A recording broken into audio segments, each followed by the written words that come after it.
예수님께서 십자가에서 이루신 일이 무엇인가? 가상칠언, 십자가 위에서 예수님 하셨던 7마디의 말씀, 이 말씀에 그 의미가 들어 있습니다. 오늘 우리는 요한복음 19장 28절 30절에서는 두 말씀이 나와요. 내가 목마르다, 그리고 다 이루었다. 이 두 말씀이 있는데, 어저께 봤던 우리 26절 27절에 하나 더 있죠. 여자여 보소서 아들입니다. 보라 내 어머니라. 그리고 이제 다른 우리 누가복음이나 또 마가복음에 나와 있는데요. 우리 매일 성경에 나와 있는 것처럼 제 1원부터 3원까지가 아버지 저들을 사하여 주십시오. 자기들이 하는 것을 알지 못합니다. 군인들이 자기들의 옷을 막 빼앗고 이렇게 할 때 저들이 몰라서 저렇게 하고 있습니다. 저들의 죄를 용서해 주십시오. 죄 용서를 하시는 것이 첫 번째 가상칠언 중에 첫 번째입니다. 두 번째는 함께 십자가 못 박혔던 강도 중에 한 사람이 하신 일을 보고는 당신과 함께 있기를 원한다라고 할 때 오늘 네가 나와 함께 낙원에 있겠다, 그렇게 말씀하셨던 것, 그를 낙원으로 초대하는 것이 두 번째 말씀입니다. 그리고 세 번째 말씀이 여자여 보소서 아들입니다. 그리고 요한에게는 보라 내 어머니니라, 이렇게 하셨던, 결국은 사랑의 공동체로 창조하시는 그런 모습들, 결국은 죄 용서와 낙원으로 초대, 그리고 사랑의 어떤 사랑으로 부탁하면서 영원한 가족을 만드는, 이것이 1호부터 3원에 해당되는 부분입니다. 그리고 제4원은 우리 마태복음 27장 46절 나와 있는 것처럼 엘리 엘리 라마 사박다니, 나의 하나님 어찌하여 나를 버리십니까? 라는 그 절규죠, 외침인데요. 아버지의 관계가 끊어지는 것에 대한 처절한 외침입니다. 그러니까 인간의 죄가 얼마나 하나님과 우리의 관계를 끊어놓고 단절시켰는가라는 것을 아버지 하나님 앞에서 처절하게 고통하는, 절규하는 그런 말씀이 엘리 엘리 라마 사막다니라는 말씀입니다. 죄가 얼마나 우리를 고통스럽게 하고 있는가, 죄의 권세가, 죄의 영향력이 얼마나 무겁고 무섭고 또 고통스러운가라는 것을 외치는 장면입니다. 어쨌든 그 엄청난 죄의 권세와 영향력과 그 모든 고통을 주님께서 감당하신 것이죠. 바로 그것이 우리 대속적 사랑인데요. 그래서 바울 사도는 그 예수님이 행하신 그 사랑이 얼마나 큰지를, 그 사랑의 깊이와 높이와 길이와 넓이를 알게 해달라고 그렇게 기도했잖아요. 바로 이 고통이 처절하면 처절할수록 우리가 받았던 사랑이 너무나 크다라는 것을 깨달을 수가 있는 것이죠. 예수님이 십자가에서 나의 하나님 어찌 나를 버리십니까? 라고 고통할 수밖에 없었던 것은 우리 인간이 하나님으로부터 벗어나 있는 이 고통을 대변하는 것입니다. 그래서 그런 부분들을 네 번째 말씀을 하셨고요. 다섯 번째, 여섯 번째, 일곱 번째가 오늘 우리 요한복음에 나와 있는 내가 목마르다, 이 말씀과 다 이루었다, 이렇게 여섯 번째 말씀하시고, 마지막 일곱 번째가 누가복음 23장 46절에 아버지 내 영혼을 아버지의 손에 부탁하나이다. 자기의 영혼을 아버지 손에 의탁하면서 아버지를 신뢰하는 것이죠. 제가 이렇게 아버지 뜻을 다 행하고 죽지만은 아버지께서 저의 삶을 책임질 줄 믿습니다. 그렇게 의탁하고 떠나시는, 숨지시는, 돌아가시는 그런 모습으로 가상칠언이 구성되어 있는데요. 오늘 우리가 이 요한복음에 나와 있는, 어제 우리가 한 말씀 봤어요. 요한복음 19장 26절 27절 말씀, 사랑하는 어머니와 제자를 서로에게 보내면서 영원한 가족, 새로운 가족을 창조하시는 이런 모습을 볼 수 있었습니다. 누가 이 일을 감당할 수 있는가? 어제도 말씀드렸습니다마는 주님께서 끝까지 사랑하셨던 자기 사람들이죠. 우리 요한복음 13장 1절에서 이야기했던 것처럼 주님께서 자기 사람들을 끝까지 사랑하시니라. 주님께서는 자기 어머니, 자기 사람이죠. 요한도 자기 사람입니다. 끝까지 사랑하십니다. 이 끝까지 사랑을 경험한 사람이죠. 십자가로 말미암아 자기가 정말 예수님으로부터 엄청난 사랑을 받았다라는 것을 고백하는 사람들은 예수님이 보내시는 형제자매들, 예수님이 보내시는 우리 가족들, 예수님이 보내시는 성도들을 진짜 사랑할 수 있다는 것이죠. 새로운 가족, 영적 가족, 영원한 가족이 우리한테 생긴 것이죠. 그래서 우리는 바로 이 가족을 사랑하기 위해서 어떻게 해야 돼요? 자기 십자가를 지고 나를 쫓으라라고 이야기했으니까, 때로는 십자가를 지는 고통과 같은 사랑, 우리 고난 있겠지만은, 그러나 어떻게 해요? 성도들을 사랑하는 겁니다. 가족들을 사랑하는 거예요. 주님이 우리를 어떻게 사랑하셨는가? 그렇게 사랑하는, 그것이 바로 이 여자여 보소서 아들입니다, 보라 내 어머니다라는 그 말씀 속에 들어있는 뜻이라고 볼 수 있을 것 같습니다. 그리고 그 후에 오늘 28절 예수께서 이 모든 일을 이미 이루신 줄 아시고 성경을 응하게 하려 하사, 그러니까 예수님은 모든 일이 다 이루어졌다라는 것을 아시고는 성경을 응하게 하려 하사 내가 목마르다, 시편 69편 21절 말씀을 인용하시면서 내가 목마르다 그렇게 말씀하십니다. 이때 거기 신포도주가 가득히 담긴 그릇이 있었다. 아마 군사들이 엄청난 그 팔레스타인의 그 떼약빛 앞에서 막 열심히 막 십자 못도 막 뭐 하려면은 엄청 힘들 거예요. 그러니까 이제 조금 피로회복제와 같은 것으로 신포도주를 아마 옆에 뒀을 텐데, 목마르다고 하니까 사람들이 신포도주를 적신 해면을 우슬초의 넝쿨인데 거기다가 메어서 저 위에 달려 있는 예수님께 그것을 이렇게 갖다 댑니다. 그러니까 예수님이 그 신포도주를 마셨습니다. 마시고는 다 이루었다 이렇게 말씀하시고 머리 숙이니 영혼이 떠나가셨다 그렇게 이야기하고 있습니다. 예수님이 죽으셨다는 것이죠. 나사로를 무덤에서 살리신 분이 죽어서 무덤에 들어가시는 것이죠. 예수님은 죽으셨어요. 영혼이 떠나가셨습니다. 그 죽어야 우리 인간의 모든 죽음의 문제도 나중에 죽음이 있어야 부활이 있는 거니까 죽으셨던 것이죠. 근데 죽기 전에 오늘 두 말씀, 내가 목마르다 그리고 다 이루었다 이 말씀을 하시거든요. 이 말씀 속에 들어있는 의미가 무엇인가? 모든 일이 다 이루어진 줄을 아시고 내가 목마르다 이렇게 이야기하셨고, 그리고 다 이루었다 이렇게 말씀하셨습니다. 첫 번째, 우리 내가 목마르다 이 말은 인간의 극심한 목마름, 갈증을 표현한 말씀입니다.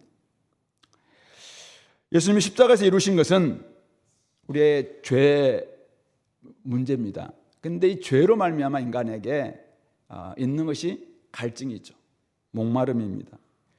인간이 하나님을 반역한 뒤에 인간은 죄로 말미암아 극심한 갈증과 목마름을 겪습니다.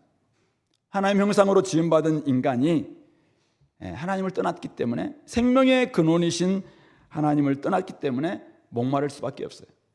다른 것으로 아무리 채워도 채워지지 않는 그 근원적 목마름입니다. 영원한 목마름입니다. 하나님만이 채울 수 있는데 하나님으로 떨어졌으니까 이제 지금 엄청난 영혼의 수원지가 있는데 그 수원지로부터 지금 딱 물이 안 오는 거예요. 그러니까 하나님부터 와야 되는 물이 없어요. 하나님부터 와야 될 생명이 없습니다. 하나님께서 와야 될 사랑이 없어요. 하나님부터 와야 될 지식이 없어요. 하나님부터 와야 될 능력이 없어요. 그러니까 어떻게 해요?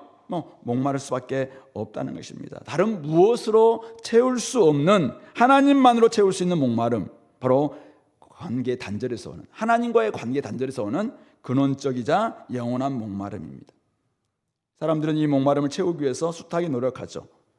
하지만 전도서의 말씀처럼 해 아래에서 사는 사람들에게 그 모든 노력은 헛되고 헛될 뿐입니다. 어떤 것으로도 채울 수가 없었습니다. 예수님의 공생의 기간 동안 사마리아 땅 수가성 여인을 야곱의 우물에서 만납니다. 그 여인은 어떤 여인이었습니까? 끝없이 자기의 근원적 목마름을 남자를 만나면 해결될 줄 알고, 해결될 수 있는 줄 알고 끊임없이 남자를 바꿔봅니다. 이성을 끊임없이 추구해 봅니다. 그러나 그 목마름을, 근원적 목마름을 남편으로는, 남자로서는, 이성으로서는 채울 수가 없었던 것이죠. 그것이 나한테 뭔가를 줄 수 있겠다라고 생각하는 셈인 줄 알았는데 마른 셈이었다는 것입니다. 남유다는 강대국을 의지하면서 스스로 목마름을 채우려고 합니다. 우리가 이렇게 힘든 것은 강대국을 의지하지 않기 때문이다라고 생각하면서 여러 가지 외세 침략들이 오니까 강한 나라, 애굽을 의지하기도 하고 나라를 의지합니다. 근데 여호와께서 예레미야 선지자에게 그들의 문제를 이렇게 지적하십니다. 예레미야 2장 13절에 내 백성이 두 가지 악을 행하였나니 곧 그들이 생수의 근원되는 나를 버린 것과 스스로 웅덩이를 판 것인데 그것은 그 물을 가두지 못할 터진 웅덩이들이니라. 그들의 두 가지 잘못이 무엇이냐면은 생수의 근원인 하나님을 버렸던 것이죠. 예, 생수를 얻을 수가 없어요. 생수의 근원인 샘물 아예 그냥 끊었으니까 올 수가 없다는 것입니다. 그리고 자기들이 그러면 샘이 없으니까 어떻게 하면 자기가 팝니다. 예, 강대국을 의지하면서 막 파는 거예요. 우리가 그래도 이렇게 하면 내가 살 수 있는 게 아닌가 싶어서 팝니다. 근데 그 판 것은 가두지 못하는 우물입니다. 다 새는 터진 웅덩이죠. 그냥 밑 빠진 독에 물 붓는 것 같은 이런 웅덩이에서 자꾸 뭔가를 얻으려고 하니 강대국을 의지해봤자 아무런 소용이 없다라고 이야기하고 있는 것이죠. 끝없는 목마름, 타는 목마름으로 고통당할 수밖에 없었던 것이죠. 예수님께서는 수가성 여인에게 말씀했습니다. 내가 주는 물을 마시는 자는 영원히 목마르지 아니하리니 내가 주는 물은 그 속에서 영생하도록 솟아나는 샘물이 되리라. 이렇게 말씀하셨습니다. 그래서 그 말씀 그대로 오늘 예수님은 십자가에서 죄로 말미암아 하나님을 떠난 인간의 목마름을 해결하셨던 것입니다. 죄 문제를 해결함으로 하나님과의 관계를 회복시킨 것입니다. 새로운 살 길을 여신 것입니다. 답답한 삶에 생수를 주신 것입니다. 예수님은 완전한 인간으로서 지금 그 십자가에서 목마름을 경험하고 있는 것입니다. 하나님을 떠난 인간들의 목마름을 경험하고 있습니다. 죄인들의 그 목마름을 경험하고 있습니다. 그 위에서 철저한 인간이 되셔서 그 목마름을 경험하고 있습니다. 내가 목마르다. 그리고는 그 목마름을 담당하고 계시는 것입니다. 십자가 달리신 예수님은 완전한 인간이자 완전한 하나님이셨습니다. 신포도주를 받아서 마실 수밖에 없었던 완전한 인간이셨습니다. 그래서 이 목마름을 주님께서는 감당하신 것이죠. 충분히 목마르셨습니다. 충분히 경험하셨습니다. 그리고는 십자가에서 죄값을 담당하심으로 그 목마름의 문제를 해결하셨다는 사실입니다.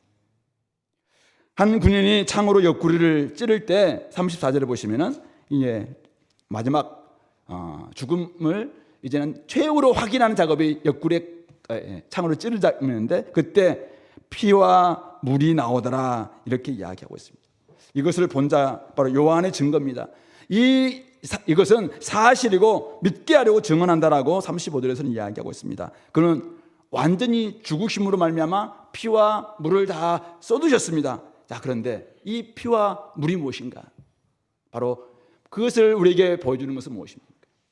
피는 생명이죠. 물은 생명과 같고 성령과 같고 어쨌든 우리를 이렇게 정결케 하는 것입니다. 주님이 십자가에서 목마름을 경험함으로 말미암아 철저히 그분은 인간의 목마름을 다 경험하셨습니다. 그리고 십자가에서 그 죄값을 담당하셨습니다. 그리고 우리에게는 피와 물을 주신 것이죠. 생명을 주시고 목마름을 해결할 수 있는 생수를 주신 것이다라고 말씀하고 있는 것입니다. 성도 여러분, 여러분들은 어떤 목마름을 가지고 있습니까?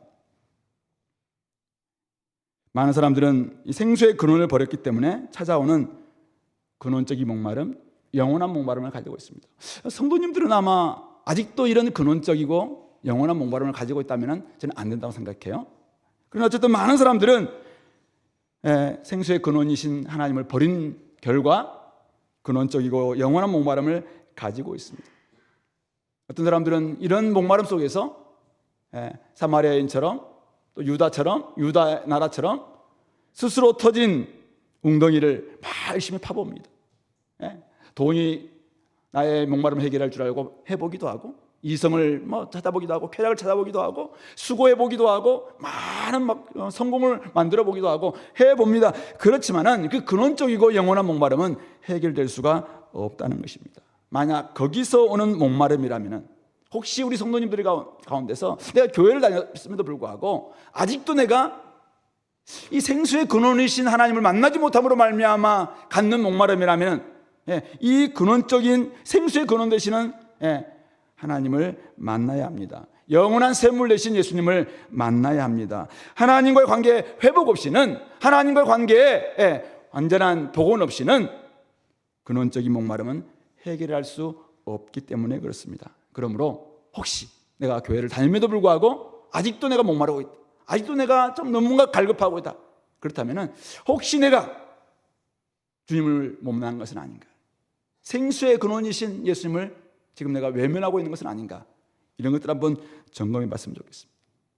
그러나 혹시 예전에 주님을 만난 사람도 일시적인 목마름을 경험할 수가 있는데요, 우리 요한복음 7장 38절에 나를 믿는 자는 성경의 이름과 같이 그 배에서 생수의 강이 흘러나오리라, 이렇게 말씀하셨습니다.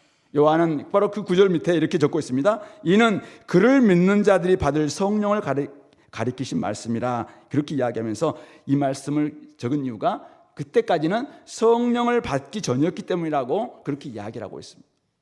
근데 오늘 저와 여러분들은 오순절 성령 이후를 살고 있는 사람들입니다. 오순절 성령 이후에, 오순절 강림 이후에 제자들의 삶은 완전히 바뀌었습니다. 그들 속에는 그 배에서 생수의 강이 흘러넘쳤습니다. 성령이 우리 가운데 계심으로 말미암아 성령이 계신 바로 그 배에서, 그 삶 속에서 흘러나왔습니다. 그 배가 예수님의 배인지 아니면은 우리 성도들의 배인지에 대해서 옥신각신 있습니다. 그러나 중요한 건 아니에요. 성령님이 우리 가운데 계시는 거예요. 성령님이 우리 가운데 계시다면 그 안에서는 이제는 생수의 강이 넘쳐날 것이라고 이야기하고 있는 것입니다. 이전까지는 내가 뭔가를 하려고 팠습니다. 그러나 이제는 성령께서 내 안에 내주하고 계시는 것이죠. 그러므로 성령님과 함께 동행하기만 한다면, 성령님 가운데 충만케 있기만 한다면 우리가 이 목마름, 지금 끊임없는 갈증, 이 문제는 해결할 수 있다라는 것을 말씀하고 있는 것입니다.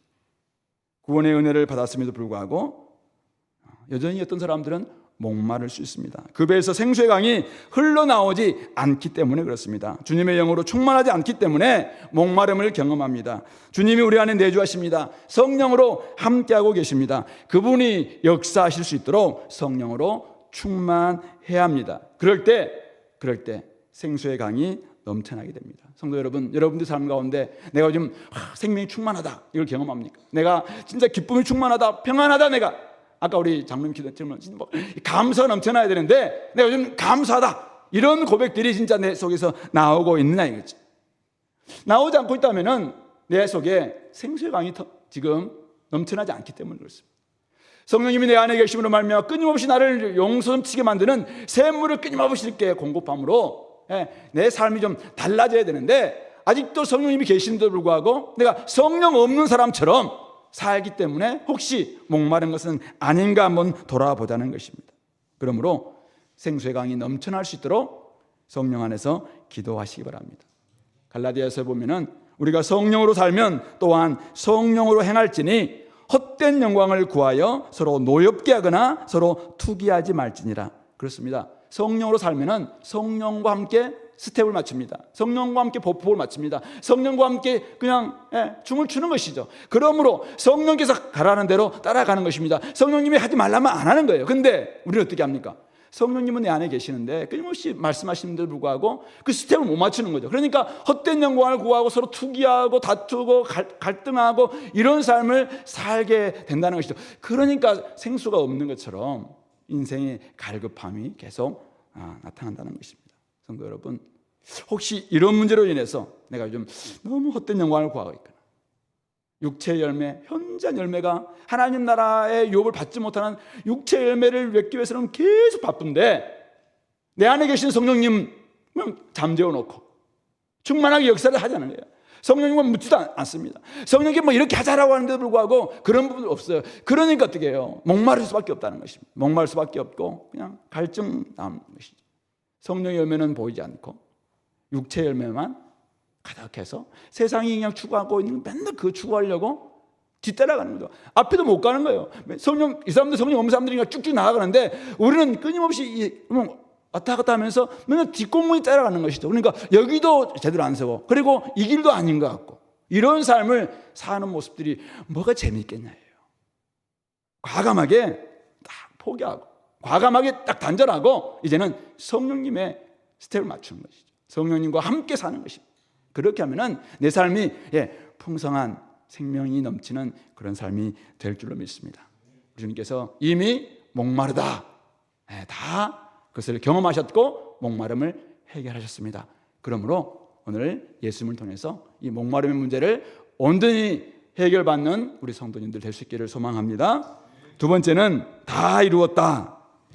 잘 알다시피 이 말씀은 하나님께서 맡기신 사명과 뜻을 성취하고 구속 사역을 완수했다. 바로 이런 의미입니다.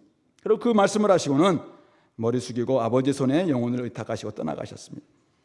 말씀이 육신이 되어서 우리 가운데 거하신 그날부터 오늘 이 영혼이 떠나가신 날까지 예수님은 오직 하나님의 뜻과 사명을 이루는 데 집중하셨습니다. 바로 구속 사역을 이루시는 그 일을 놓고 끝까지 매진하시, 한 길만 가신 것이죠. 좌우나 우라 치우치지 않으셨고 끝까지 그걸 바라보고 여기까지 오셨고 마지막 십자가에서 다 이루었다, 이렇게 말씀하고 있습니다. 그렇다면 하나님께서 예수님께 맡기셨던 감당하라, 이루라고 말씀하셨던 그 뜻, 그 사명은 무엇이었습니까? 요한복음 3장의 니고데모와의 대화에서 예수님이 이렇게 이야기합니다. 모세가 광야에서 뱀을 든 것 같이 인자도 들려야 하리니 이는 그를 믿는 자마다 영생을 얻게 하려 하심이라. 그렇습니다. 하나님이 그 아들을 세상에 보내신 것은 세상을 심판하려 하심이 아니요 그로 말미암아 세상이 구원을 받게 하려 하심이라. 그렇습니다. 그를 믿는 자마다 멸망하지 않고 영생을 얻게 하려고, 그리고 세상 사람들이 그를 믿고 구원을 받게 하려고 여기까지 매진해 오셨다는 것이죠. 대제사장적 기도라고 하는 우리 17장 2절에서도 아버지께서 아들에게 주신 모든 사람에게 영생을 주게 하시려고 만민을 다스리는 권세를 아들에게 주셨음이로소이다. 그렇습니다. 예수님께는 하늘과 땅을 다스리는 모든 권세를 가지고 있었고 만민을 다스리는 권세가 있었는데 그 권세를 가지고 하신 일이 뭐예요? 이 땅에서 자기를 드러내고 그리고 많은 사람들한테 내가 하나님의 아들이다 라고 뻐기고 이렇게 사용하지 않으셨다는 거예요. 그분의 모든 권세를 바로 모든 사람에게 영생을 주시기 위해서, 하나님 나라의 생명, 하나님과 함께 교제하고 참 하나님과 그의 유일하신 아들 예수 그리스도를 알고 교제하는, 원래 창조 때 하나님께서 인간을 만드신 그 목적이죠. 그 목적인 이 영생을 누리게 하기 위해서 바로 하나님을 영화롭게 하고 하나님을 기뻐하고 그러면서 하나님이 주시는 기쁨으로 말미암아 살게 하는 바로 이 하나님을 관계회복이죠. 관계회복에서 나오는 풍성한 삶, 이것을 얻게 하려고 지금까지 달려오셨다는 것입니다. 그리고 예수님은 십자가에서 그 맡기신 일을 다 이루셨습니다. 세상이 구원을 받을 수 있도록 영생을 얻고 이제는 속량 곧 죄사함을 얻도록 그 일을 다 성취하신 것입니다. 마태복음 10장 45절에서 인자가 온 것은 섬김을 받으려 함이 아니라 도리어 섬기려 하고 자기 목숨을 많은 사람의 대속물로 주려 함이니라. 그렇습니다.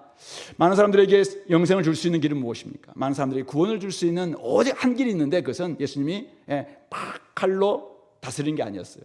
이 땅에 오셔서 모든 사람들을 위해서 섬기는, 그래서 자기를 대속물 되는 것이죠. 속죄제물이 되는 것입니다. 하나님과 우리 사이를 관계 회복을 할 수 있는 화목제물이 되는 것, 그것이 예수님께서 하신 일이었고 오늘 십자가에서 달리신 그 일은 결국은 속죄제물이 되는 것이다. 바로 인간의 대속물이 되는 것이다 라는 것을 이야기하고 있죠.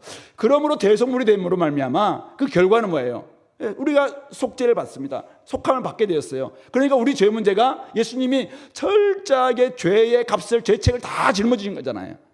값을 다 지불하신 거예요. 그러니까 우리는 누군가가 지불해 주시니까 우리는 석방이 될 수 있는 것이죠. 그래서 우리에게는 이제는 풀려남, 이것을 속량이라고 이야기하고 있죠. 그분은 철저하게 속전이 되어 주셨습니다. 죄값이 되어 주셨어요. 그래서 지불함으로 말미암아 우리는 속량을 받게 돼, 구속을 받게 되었습니다. 그래서 우리가 이렇게 풀려나게 되었고 이제는 죄 사함까지도, 이미 죄가 없어졌으니까 하나님도 보시고는 죄를 사한다라고 이야기하고 있고, 그래서 우리는 의롭다함을 얻게 되는 이런 존재가 되었다는 것이죠. 관계가 원래 하나님과 관계가 멀어졌던 원수되었잖아요. 우리가 로마서 우리 5장에서 이야기, 우리가 원수됐을 때 이런 일이 일어났거든요. 원수 관계가 이제는 친구 관계로 복원되는 것을 화목이라고 이야기하죠. 이렇게 해서 우리는 온전한 예수님의 속죄 제물이 되어주시고 대속물이 되어주시는 걸 통해서 화평을 이루게 되었고, 이제는 하나님께 나아가서 예배드릴 수 있는 화목이 이루어지는 것입니다. 하나님과 우리 사이에만 화목이 이루어지는 게 아니죠. 우리 에베소서 2장 14절 16절에서 바울사도는 이렇게 이야기합니다. 그는 우리의 화평이시니라. 둘로 하나를 만드사 원수된 것 곧 중간에 막힌 담을 자기 육체로 오시고 법정으로 된 계명의 율법을 폐하셨으니 이는 이 둘로 자기 안에서 한 새 사람을 지어 화평하게 하시고 또 십자가로 이 둘을 한 몸으로 하나님과 화목하게 하려 하심이라 원수된 것을 십자가로 소멸하시고. 그렇습니다. 한 새 사람을 창조하실 때 중간에 이방인과 유대 사이에 있었던 중간에 막힌 담 다 헐어주셨습니다. 원수된 것 십자가로 다 소멸해 주셨습니다. 사람과 사람 사이에 그렇게 막혔던 모든 장벽들을 다 헐어주셨습니다. 원수되었던 것들을 십자가에서 소멸해 주셨습니다. 그러므로 말미암아 우리는 하나님과도 화평을 이루게 되었고 사람 가운데서도 화해를 이루게 된 것이죠. 그것이 바로 예수님께서 십자가에서 이루신, 다 이루셨다라고 말씀하신 바로 그 구속의 내용인 것입니다. 로마서 5장 8절에서는 우리가 아직 죄인 됐을 때 그리스도께서 우리를 위하여 죽으심으로 하나님께서 우리에 대한 자기의 사랑을 확증하셨느니라. 하나님의 공의는 무엇입니까? 죄의 값은 사망이다, 이런 것이죠. 한 번 죽는 것은 사람에게 정해진 것이고 그 뒤에는 심판이 있다. 이게 하나님의 공의예요. 죄를 지었으면 당연히 그것은 죽는 것, 사망, 심판, 이게 하나님의 공의입니다. 자, 그런데 우리가 아직 죄인 됐을 때 죄값을 치러서 우리는 하나님의 공의대로 죽을 존재예요. 그런데 하나님은 사랑이십니다. 그 사랑하신 분이 그리스도께서 우리를 위하여 죽으심으로 하나님께서 우리에 대한 자기의 사랑을 확증하고 있는 것이죠. 하나님의 사랑이 결국은 예수님을 일단 보내심으로 말미암아 우리를 사랑으로 용서해 주신 것입니다. 그러므로 십자가에서는 하나님의 공의와 하나님의 사랑이 온전히 만족되는, 다 충족되는 바로 그런 사건이 이루어지게 되는 것입니다. 이것이 결국은 하나님께서 지금 예수님께서 예수님 땅에 보내신 뜻이었고 예수님이 십자가에서 이루신 일입니다. 사실은 예수님 십자가를 죽일 때 죄와 사망의 권세, 사탄 마귀는 자기가 승리했다고 생각했어요. 자기들이 막 기쁘다라고 이야기했을 겁니다. 그러나 죽음의 세력에 대한 패배가 아니었습니다. 이거는 다 이뤘다, 이 말은 승리했다는 말이에요. 결국은 다 끝마쳤다. 하나님께서 이루셨던 그 목적을 다 완수했다, 바로 이런 뜻이거든요. 이것은 구속사역이 완성되었다, 완수했다, 바로 이런 뜻입니다. 그러므로 이것은 결코 패배가 아니었습니다. 이것은 승리였습니다. 근데 그 승리가 명확해요. 근데 이것이 사람들이 잘 안 믿을 수 있어요. 그래서 부활 사건이 승리의 확증으로 바로 일어나게 된 것입니다. 그러므로 십자가에서 달리신 주님은 패배의 어떤 십자가 아닙니다. 승리 십자가입니다. 그것을 보여주고 있는 증거가 부활이다라는 것을 말씀하고 있는 것이죠. 그래서 우리는 부활을 통해서 바울 사도가 외친 것처럼 이 죄, 네가 사망한 네가 쏘는 것이 무엇이냐? 죄도 사망도 다 이제 너희들 끝났다. 너희들은 이제는 아무도 없다라고 이야기하면서 진짜 우리가 주님, 승리하신 주님만을 찬양하는 이런 모습으로 바뀌게 되는 것입니다. 그런 점에서 십자가에서 다 이루셨다, 이 말은 이제는 승리했다라는 것을 말씀하고 있는 것이죠. 그러므로 오늘 주님의 십자가는 구원의 십자가이자 승리의 십자가입니다. 구속사역을 다 이루신 화평의 십자가이자 화목의 십자가입니다. 십자가에서 하나님의 뜻과 사명을 다 이루시고 그것을 부활로 증명하셨습니다.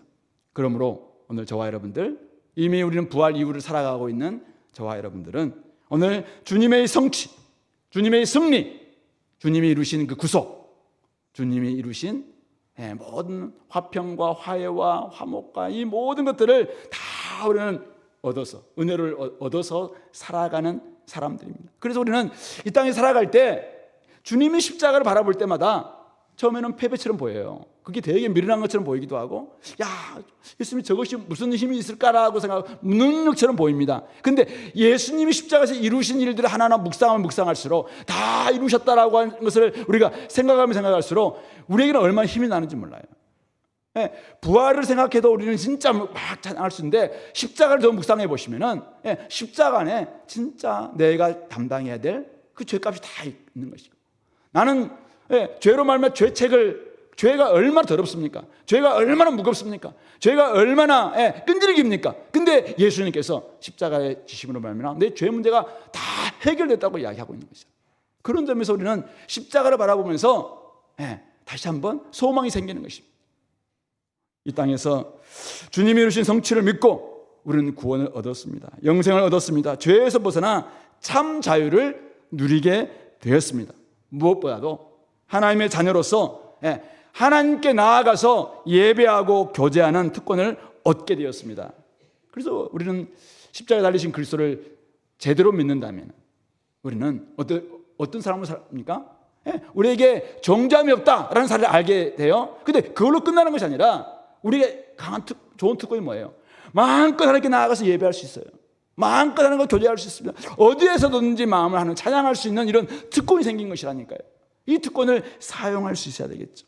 이미 얻은 의를 힘입고 주님 안에서 이제는 우리를 창조하신 새로운 피조물로 진짜 우리를 새 사람으로 만들었거든요.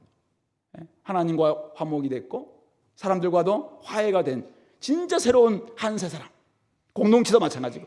이게 얼마나 세상에는 볼 수 없는 유대인과 이방인만 있던 그런 세상 속에서 제3의 종족으로서 이제는 하나님의 새로운 종족이 탄생된 거예요. 이것은 이 땅에 살지만 천국 백성으로의 삶입니다. 이 땅에 있지만은 우리는 다른 사람들입니다. 다른 가치를 가지고 있는 사람들입니다. 그렇게 살아갈 수 있는 자신감이 어디서 오냐면은 십자가에서 이루신 다 이루었다라고 말씀하신 그 구속을 우리가 얻었기 때문에 믿기 때문에 거기서 우리가 받기 때문에 이것이 가능하다는 사실입니다. 그러므로 죄와 사망의 권세에서 승리하신 주님 덕분에 우리는 이 땅을 살아갈 때 째째하게 살지 않습니다. 그냥 무기력해 살지 않습니다.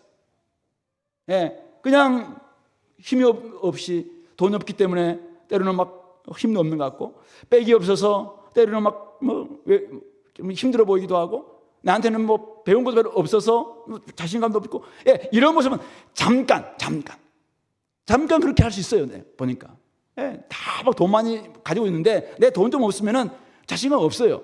남은 진짜 다 잘 배웠는데 나만 못 배운 것 같으니까 왠지 좀 이렇게 좀 수그러든 느낌이 잠깐 들죠. 근데 그때 십자가를 생각해 보세요. 아니 십자가 앞에서 나를 주님께서 받아주셨잖아요. 십자가에서 승리하셨잖아요. 십자가에서 주님께서 우리를 다 이루셨다고 말씀하셨잖아요. 바로 그것을 오늘 우리에게 그대로 덧입혀 주신 거예요. 그러므로 우리는 예수를 믿는 순간 그리스도의 죽음과 우리는 연합하는 것이고 그리스도의 부활과 연합된 존재들이잖아요. 그러므로 우리는 지금 내가 아닌 거예요. 내가 그리스도예요. 그리스도. 그래서 에베소서는 바로 우리를 믿을 때 그리스도와 함께 살리셨고 함께 일으키셨고 함께 하늘에 앉혀졌다라고 이야기하고 있어요. 그래서 우리는 지금 이곳에 있지만은 하늘에 앉아있는 존재라니까요. 진짜 우리는 시민권이 하늘에 있는 존재들이죠. 하늘, 그런 뭐 천상에 있는 어떤 스카이 너머에 있는 어떤 것이 아니라 하나님이 있는 바로 그곳, 하나님이 계신 하나님 나라, 바로 그것이 바로 오늘 우리가 살고 있는 것입니다. 그래서 바울은 우리 예수님이 이야기했어요. 세상에 너희가 환난을 당할 것이나 담대하라. 내가 세상을 이겼노라. 이미 십자가에서 이긴 이 사건을 주님께서 내다보고 내가 세상을 이겼노라 이야기하는 것입니다. 세상은 우리 예수님을 보고 패배라고 이야기합니다. 실패라고 이야기합니다. 어리석다고 이야기합니다. 미련한 것이라고 이야기합니다. 그러나 우리는 알고 있습니다. 이게 승리입니다. 여기에 이김이 있습니다. 여기에 능력이 있습니다. 여기에 지혜가 있습니다. 여기에 자신감이 있습니다. 여기에 하나님이 주시는 기쁨이 있습니다. 평안이 있습니다. 여기에 감격이 있습니다. 이런 모습으로 살아내야 됩니다. 그렇지 않으면 우리가 뭘로 세상을 이겨낼 수 있겠습니까? 그러므로 오늘 주님이 다 이루셨습니다. 주님이 세상을 다 이기셨습니다. 그러므로 다른 것 의지하지 마시고 자꾸만 터진 웅덩이 또 팔려고 하지 마시고 생수의 근원 되시는 하나님을 만났다면 오늘부터 거기에서 생수를 그냥 마실 뿐만 아니라 이미 내 안에 생수의 강이 넘쳐를 수 있는 시스템이 만들어진 거예요. 지금 이 안에 막 자동 펌프가 지금 설치된 거예요. 버튼만 누르시면 돼요. 근데 자꾸 버튼 안 눌러요. 자꾸 여기서 성령님만 한번 작동되면은 진짜 우리 삶이 바뀔 텐데 자꾸 성령님을 재워두시는 거예요. 성령님을 충만케 하세요. 그분과 보폭을 맞추세요. 성령님이 말씀 가지고 이렇게 하자 그러면 아멘 하십시오. 성령님이 이렇게 하자 그러면 좋습니다. 이렇게 하십시오. 그렇게 해서 함께 하다 보면은 우리가 생명을 공급받게 될 것이고 기쁨을 공급받게 될 것이고 평안을 공급받게 될 것이고 하늘의 능력을 공급받게 될 것이고 그래서 세상이 처음에는 우리를 얕잡아볼 거예요. 그러나 점점 우리가 섬기면서도 끊임없이 낮추면서도 거기에서 빛남이 있기 때문에 쉽게 무시하지 못할 겁니다. 성도 여러분, 이 삶의 비밀을 깨달으시고 주님이 다 이루셨습니다. 다 이루심을 오늘 우리가 얻고 살아가는 우리 모든 성도님들 될 수 있기를 이 말씀으로 권면드립니다. 같이 한번 기도합시다. 오늘 말씀을 생각하면서 내가 목마르다 주님께서 말씀하셨습니다. 이 목마름을 주님께 다 해결해 주셨습니다. 생수의 근원이신 하나님, 그리고 생명수를 주시는 샘물 되시는 예수님을 만나게 해달라고 기도합시다. 무엇보다도 다 이루시고 승리하신 주님, 그분께 이루신 구속을 힘입고 오늘도 우리가 살아갈 수 있게 해달라고, 하나님 우리가 절망하지 않고 낙심하지 않고 아버지 하나님 근심하지 않고 끊임없이 주님을 의지하면서 이 길을 걷게 해달라고 우리 기도 담당 나올 때까지 같이 한번 우리 기도하겠습니다.